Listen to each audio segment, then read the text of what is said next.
বিশ্বে সামরিক প্রতিযোগিতা যখন প্রযুক্তির দিক থেকে এগিয়ে যাচ্ছে, তখন ভারতও নিজেকে শক্তিশালী করার পথে নতুন এক মাইলফলক স্থাপন করেছে।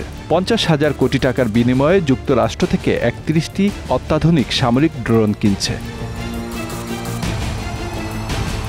MQ-9B ড্রোন, যা সি গার্ডিয়ান নামেও পরিচিত, বিশ্বের অন্যতম উন্নত ও কার্যকর ড্রোন। এটি 50,000 ফুট উচ্চতায় উড়ে একটানা 36 ঘন্টা পর্যন্ত কার্যক্রম পরিচালনা করতে সক্ষম।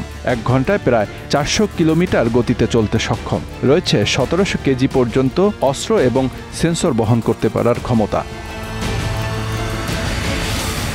গ্রাউন্ড কন্ট্রোল স্টেশন থেকে সরাসরি পাইলট এই ড্রোনটি পরিচালনা করে। এটি দূর থেকে ম্যানুয়ালি চালানো হয়। প্রোগ্রামিংয়ের মাধ্যমে এটি নির্ধারিত রুট বা মিশন সম্পন্ন করতে পারে। মিশনের সময় স্বয়ংক্রিয়ভাবে লক্ষ্য শনাক্ত ও পর্যবেক্ষণও করতে পারে। স্যাটেলাইটের মাধ্যমে নিয়ন্ত্রণ করা হয়, ফলে এটি দূরবর্তী এলাকায়ও কার্যকর।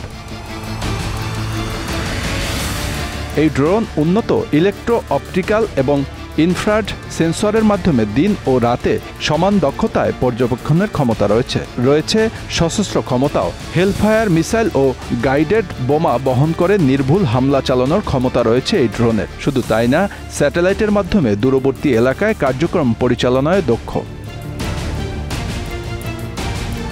ভারতের MQ-9B ড্রোন কেনার মূল কারণগুলো হলো চীন ও পাকিস্তানের মতো প্রতিবেশীদের কৌশলগত চ্যালেঞ্জ মোকাবেলা করা। বিশেষত ভারত চীন সীমান্তের লাদাখ অঞ্চল এবং পাকিস্তানের সঙ্গে কাশ্মীর সীমান্তে নজরদারির জন্য এটি অত্যন্ত কার্যকর। এছাড়া বঙ্গোপসাগরে চীনের নৌবাহিনীর ক্রমবর্ধমান তৎপরতা, নজরদারি এবং ভারত মহাসাগরে সামুদ্রিক রুট সুরক্ষিত রাখা, সন্ত্রাসীদের গোপন ঘাঁটি ধ্বংস এবং সীমান্তে অনুপ্রবেশ রোধেও এটি ব্যবহার করা হবে। এর আগে ভারত মূলত ইসরায়েলের তৈরি হিরন এবং সারসার ড্রোন ব্যবহার করত, তবে এগুলোর কার্যক্ষমতা ছিল সীমিত। MQ-9B ড্রোন সেই সীমাবদ্ধতাগুলো দূর করবে। 2020 সালে লাদাখ সীমান্তে চীনের সঙ্গে উত্তেজনার সময় ভারত যুক্তরাষ্ট্র থেকে MQ-9B ড্রোন লিজ নিয়েছিল। সেই অভিজ্ঞতা থেকে এবার পুরোপুরি মালিকানার অধীনে এই উন্নত ড্রোনগুলো কেনা হলো।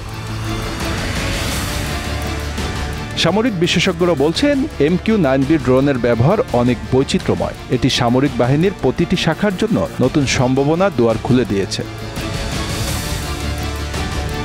শত্রুদের বাংকার এবং সন্ত্রাসীদের ঘাঁটিতে নির্ভুল আক্রমণ, সীমান্তের প্রতিটি পদক্ষেপ নজরদারি, সামুদ্রিক জলদস্যুদের তৎপরতা বন্ধ এবং চীনের নৌবাহিনীর উপস্থিতি পর্যবেক্ষণ, এমনকি বন্যা বা ভূমিকম্পের মতো পরিস্থিতিতে উদ্ধার কার্যক্রম পরিচালনায় এটি কার্যকর ভূমিকা রাখবে বলে ধারণা করা হচ্ছে।